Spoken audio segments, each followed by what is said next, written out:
Okay, when we're asked to evaluate a trigonometric function and get the exact value answer, where we don't want any decimals, okay, we use a thing called a reference angle. Okay, so based on where our angle opens up in which quadrant, then we can find our reference angle. What you find is like sine of theta, that answer will be the same as sine of theta prime, which is called our reference angle. Sometimes there might be a negative, it might switch signs or something like that, but a lot of times we get the same answer under 90 degrees as we would at between 180 and 90. Or maybe we'd get the same answer as 90 degrees if we were in the third quadrant, like this one's in the third quadrant, right, from 180 to 270. If our angle opens up between 270 and 360, sometimes we might get the same answer as the first quadrant. Okay, so we use this idea of the reference angle. So anytime I'm in the first quadrant, okay, whatever my angle is, that's the same as my reference angle. They will be the exact same. And then if I'm in the second quadrant, well, then my angle opens up right here. So then if I take 180, which is straight line, and I subtract that, I would get, right, 180 is from here to here. So if I subtract this angle, then I would get my reference angle, this distance. So 180 minus my angle would get my reference angle. If I'm in the third quadrant, so that means I open up all the way to here. If I take 180 and subtract my angle, then I'm going to get this distance right here. So if my angle opens up in the third quadrant, I'm going to take my angle and subtract 180, and that will give me my theta prime, the reference angle. Lastly, if I'm in the fourth quadrant, I'm going all the way, normally full way around would be 360, right? So if I delete this angle that opens up in the fourth quadrant, I get my reference angle. So this would be 360 minus theta, gets me my theta prime. And that reference angle will help us solve sine of our angle is the same as sine of our theta prime, which is our reference angle. Sometimes, again, it just switches signs. So here's an example of just finding our reference angle. So here, if we look at example number 5, we just want to find the reference angle. So here, if I have 155, I would be, 155 is almost to 180, right? So what's the distance that we got to add in order to get to 180? So that'd be taking 180, since I'm in the second quadrant, and minusing 155. So my reference angle is 25 degrees. Right here, I'm in radians, so I would have to dissect it in thirds, right? Because I'm counting by thirds. So that means this would be 1/3 of pi, 2/3 of pi, 3/3 of pi, 4/3 of pi, 5/3 of pi, 6/3 of pi. Okay, but this one has a negative in front, so I'm actually going backwards, right? So I'm going back to negative 8 pi thirds. So I'm just going back 1 pi third, 2 pi third, 3 pi third, 4, 5 pi thirds, 6 pi thirds, 7 pi thirds, 8 pi thirds.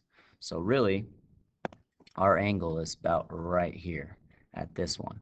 So what's nice about this is whatever the denominator is, that is going to be my reference angle, pi thirds, because I'm just going to go from here back to here, right? This distance, and that's a third pi. So my reference angle is pi thirds. That's what's very nice about radians. I don't even really have to count like I just did. I just had to look at the denominator and say, oh, it's pi thirds. And so that would be my reference angle. Okay, now, so depending on what quadrant you're in, you can also know what signs you have. Okay, so what signs they are, negative or positive, right? What my answers are. Are they negative or the positive? So you can follow this 3-step process. You can pause the video, you can write those down. But if I land in the first quadrant, everything is positive in the first quadrant. So all of them are positive here. In this one, the only ones that are positive here are just sine and it's reciprocal. So only sine is positive there. In the third quadrant, you can see the only one positive is tangent and it's reciprocal cotangent. So only tangent is positive there. So T for that. And then in the fourth quadrant, if your angle lands in the fourth quadrant, then the only one's positive is cosine and it's reciprocal. So C. So if you do this by quadrant 1, 2, 3, 4, you can say all students take calculus. And that will help you remember which angles are positive, which answers are positive in the 4 quadrants. That means the remaining ones are going to be, the remaining 4 are going to be negative. Okay, so all I have to do is look at the angle and say 155. Well, 155 is in the second quadrant, so only sine and its reciprocal are positive. That means all the other answers are going to be negative. So then I know when I find my reference angle, 25, so when I find sine of 155, I'm really finding sine of 25, which is in the first quadrant. And when I get my answer, whatever that is, I know that if I'm in the second quadrant, sine is positive, so my answer will be the exact same. Okay, so we can go ahead and do example 6 with this one, make this video a little bit longer. Okay, so example 6, we're going to use this reference angle to find the trigonometric values, right? So I want to find the exact value, that means no decimals, of tan of 7 pi fourths. Well, since we're in pi fourths, it's really just find an answer of pi fourths. Okay, so dealing with pi fourths and tan of pi fourths is really, the answer to that is just 1. Okay, so the answer of that is just 1.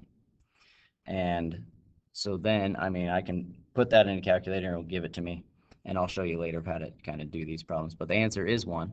So if I'm talking about 7 pi fourths, well, 7 pi fourths is almost 8 pi fourths. 8 pi fourths is just 2 pi. 2 pi, here's 1 pi, right? So 2 pi would be all the way around here. So if I'm at 7 pi fourths, I'm just a pi fourths back. So I'm just right here in the 4th quadrant. And tangent in the 4th quadrant, all students take calculus.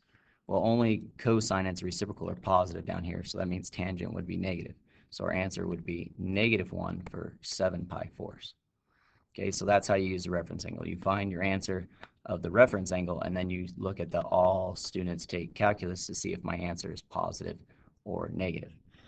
Okay, so and then I'll show you later of how to find these answers of the pi fourths and the different ones. We'll probably do that in the next section, 8.3.